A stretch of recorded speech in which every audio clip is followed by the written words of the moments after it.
Welcome to The Explainer. Today, we are diving deep into the central nervous system of every computer, the motherboard.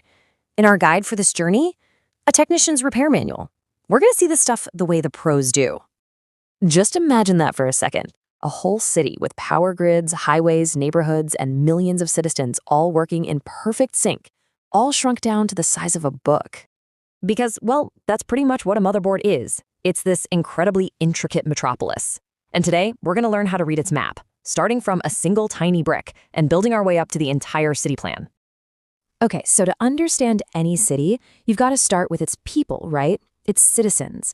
And in our electronic city, that means starting with the most basic fundamental components, the little building blocks that make everything else possible. First up, we've got the resistor. Now, our manual keeps it super simple. Its only job is to provide resistance. Think of it like a traffic cop on a busy street, just carefully managing the flow of that electrical current. All right, next up is the capacitor.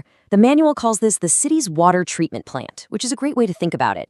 Its whole job is to purify the voltage, smoothing out any weird spikes or dips to make sure the power supply is clean and stable. You know, without this little guy, the really sensitive parts of the city could get fried or make huge mistakes, and that could lead to crashes or losing your data. Super important. And then, to round out our basic trio, we have the diode. This is basically the city's network of one-way streets. It's an electrical valve, right? It lets voltage flow through in one direction, but it absolutely will not let it go backward. This is so critical for keeping everything in order. So, how does a technician actually figure out if one of these tiny citizens has, gone rogue? Well, they use this tool called a multimeter, and our trusty manual shows us exactly what to look for. A healthy resistor, it'll show a value. A broken one, nothing. A bad capacitor will actually give off this continuous beep, basically screaming that there is a problem. And the diode, it's got to pass that one-way street test. It needs to show resistance one way, but not the other. Simple as that. Okay, so we've met the basic citizens. Now let's level up. Let's see how they get organized into the components that do the real thinking, the gatekeepers and the tiny little brains of our city. All right, meet the MOSFET. Yeah, the name sounds super complicated, but the repair manual simplifies it for us, and it's brilliant. Just think of a MOSFET as an incredibly fast electronic switch. Its gate pin gets a tiny little signal, and that signal tells it whether to throw open the floodgates for a much bigger flow of power. It's literally the gatekeeper for the city's power districts. So, what happens when you take not just one of these switches, but millions of them, and you combine them with millions of those resistors and capacitors we just met? Well, that's when you get an integrated circuit, or an IC for short. This is where it all comes together, folks. An IC is basically a prepackaged neighborhood, or maybe even a whole district of our city. It's got all the components it needs to do some complex job, like managing your sound or controlling memory. It's the brain of its own little section. Okay, so we've got the citizens, we've got the city blocks. So how does a technician actually use this knowledge to solve a real-world problem? Let's take a classic case from the manual. Your computer turns on, but the screen is just blank. Let's follow the clues and see how they hunt down the culprit. Now, here's a crucial insight from our manual. It tells us that these components aren't just scattered around randomly. Nope, they're organized into these functional groups called sections. And the biggest landmark for any section is a component called a coil. If you find the coil, you found the central power station for an entire neighborhood, whether that's for the RAM, the CPU, whatever. And this just perfectly illustrates the technician's logic. It's like following a trail of breadcrumbs. So for our no display problem, first, they check the RAM section's coil for voltage. Is there any juice? Nope, nothing.